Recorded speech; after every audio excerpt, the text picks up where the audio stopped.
1971 के भारत पाकिस्तान युद्ध में अहम भूमिका निभाने वाले भारतीय सेना के 2 T-55 टैंक मंगलवार को भोपाल लाए गए। इन्हें शहर के शौर्य स्मारक में लोगों के देखने के लिए रखा गया है।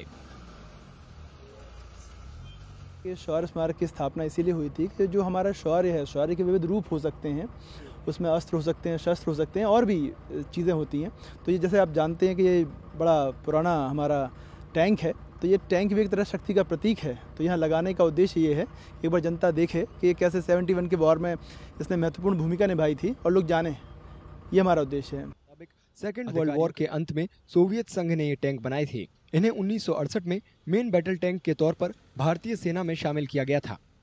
बेसिकली ये सेकेंड वर्ल्ड वॉर के बाद मतलब अंत के समय ये डेवलप हुआ यूएसएसआर में, तब सोवियत संघ जो हुआ करता था उस समय ये डेवलप हुआ। भारत की सेना में ये शामिल हुआ है 1968 में, और जो 71 की जो लड़ाई थी हमारी भारत पाकिस्तान युद्ध जो था उसमें इसने बहुत महत्वपूर्ण भूमिका निभाई। तो ये 1968 से लेके 1978 तक ये भारतीय की जो सेना है उसका जो मैन बैटल टैंक हुआ करता था, जिसके बाद ये T-72 इसका एक नया वर्जन आया और उसने इसका स्थान ले लिया।